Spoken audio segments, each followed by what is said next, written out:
আমি আশা করব যে এরপর শুভেন্দু অধিকারী দিল্লিতে এসে একটা দরবার করুন এবং সেখানে এসে এই দাবি করুন যে বিদেশমন্ত্রী দেশের সরকার বাংলাদেশ সম্পর্কে এই সরকারের যা স্টাডি, যে ধরনের সংবাদ তারা পাচ্ছেন সে সম্পর্কে তারা দেশবাসীকে অবহিত করবে। সন্ন্যাসী, আইনজীবী, সাংবাদিক থেকে অধ্যাপক, বাংলাদেশে হিংসার হাত থেকে রেহাই পাচ্ছেন না কোনো হিন্দুরাই। যেভাবে চট্টগ্রামে বিশ্ববিদ্যালয়ের এক অধ্যাপক সংখ্যালঘু নির্যাতনের প্রতিবাদ করে আক্রান্ত হলেন, বারবার প্রশ্ন উঠছে তা নিয়ে। হিন্দু নিপীড়নের একের পর এক ছবি সামনে আসছে। প্রতিবাদে ফের পথে নেমেছে সনাতনী সমাজ। রানী রাসমণি অ্যাভিনিউয়ে সমাবেশ করে তারা প্রতিবাদ জানিয়েছে।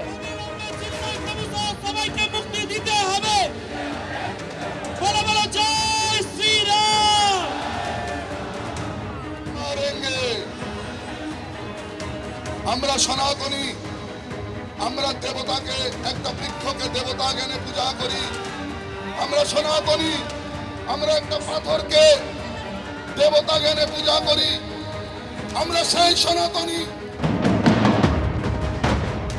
ইউনুস কালকে যে বক্তব্য রেখেছেন, তিনি রাজনৈতিক দলের সঙ্গে বৈঠক করলেন, আওয়ামী লীগ তাতে ছিল না, এবং তারপর যে বক্তব্য রাখলেন, কি বলবেন? উনি যে ধর্মের মানুষ, যেভাবে উনি ক্ষমতায় এসছেন ব্যাকডোর দিয়ে, তাকে এই বক্তব্য রাখতেই হবে এবং আগামী দিনে তারও অবস্থা হবে সেটা উনি বলছেন। আওয়ামী লীগ কেন আসেনি, আওয়ামী লীগ এলে তাদের যা অবস্থা হবে, যেটা আপনারা দেখেছেন বাংলাদেশ ছাত্র আন্দোলনের সময় শুধু বাঙালি হিন্দুদের উপরে অত্যাচার হয়নি, বহু যারা আওয়ামী লীগ ছিলেন, যারা হাসিনাপন্থী ছিলেন, তাদেরকেও হত্যা করেছেন, তাদেরকেও মেরেছেন নির্মমভাবে। এটা কোনো ধর্মের, কোনো সভ্য সমাজের, কোনো সভ্য জাতির এটা নীতি নয়। এটা আপনি আপনার বক্তব্যে বলছিলেন যদি ভারত সরকার কোনো ব্যবস্থা না নেয় তাহলে আমরা গিয়ে সীমান্ত বন্ধ করে দেব। অবশ্যই অবশ্যই আমরা আজকেই রাত্রিতে মিটিং হবে, এর পরবর্তী পদক্ষেপ আমরা গ্রহণ করব। আমরা আমাদের যেমন ত্রিপুরায় যেমন বন্ধ করে দিয়েছেন, আসামে বন্ধ করে দেওয়া হচ্ছে, পশ্চিমবঙ্গে আমরা কিছুদিনের জন্য বন্ধ, কিছু ঘন্টার জন্য বন্ধ করেছিলাম। এটা যদি খালি আলু আর পেঁয়াজ বন্ধ করে দেওয়া হয় তাহলেই বাংলাদেশ বুঝবে কি অবস্থা। মানে সেটা কি আপনার মনে হচ্ছে যে এই পথে হাঁটতে হবে? ভারত সরকার কি কোনো ব্যবস্থা নিচ্ছে? আমাদের আশ্বস্ত করেছেন আগামী 15 দিনের মধ্যে ওনার একটা ব্যবস্থা হচ্ছে ভারত সরকারের তরফ থেকে। যদি না হয়, আপনারা তো আজকে বৈঠকে বসছেন, তাহলে আজকের বৈঠকে হয় তাহলে আমরা আজকে বৈঠকে সিদ্ধান্ত নেব, তারিখ ঘোষণা করে দেওয়া হবে, এক একটা বর্ডারে গিয়ে আমরা ধর্ণা করব।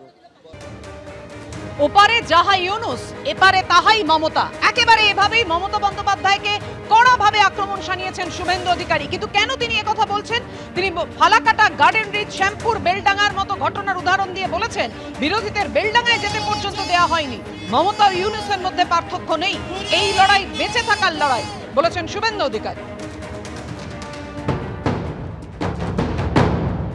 দুর্ভাগ্যজনক বিষয় যে ওই রানী রাসমণিতে 29 তারিখে সিদ্দিকুল্লাহ চৌধুরীর নেতৃত্বে জামায়াত উলামা হিন্দ মাদ্রাসার বাচ্চাদেরকে জড়ো করেছিল, তার জন্য হাইকোর্টে যেতে হয়নি।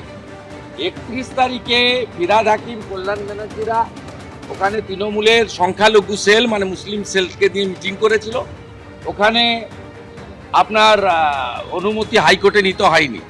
হিন্দু সন্ন্যাসীদেরকে হাইকোর্ট থেকে অনুমোদন নিয়ে আজকে রানী রাসমণিতে কর্মসূচি করতে হচ্ছে। ওপারের ইউনুস যাহা, এপারের মমতা ব্যানার্জি তাহা।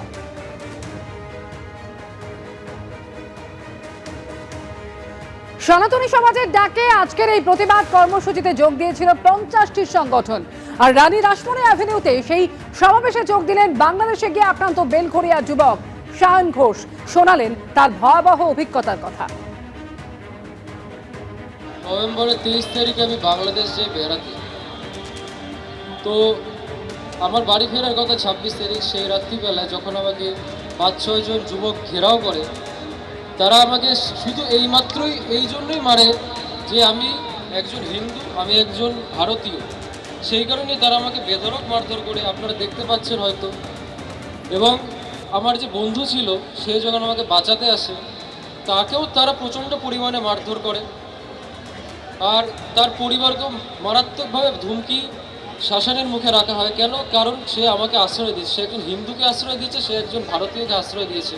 ঢাকা মেডিকেলে গিয়ে আমি যখন চিকিৎসা নিই সেই সময় সেখানে আমি কিছু আমাদের হিন্দু ভাইকে দেখি যাদের ওখানে কুপানো অবস্থায় রাখা হয়েছে, এবং মানে এরকম মর্মাহত দৃশ্য যে ওখানকার প্রশাসন পর্যন্ত মাইনরিটিদেরকে বা হিন্দুদেরকে সুরক্ষা দিতে একদম ফেল হয়ে গেছে।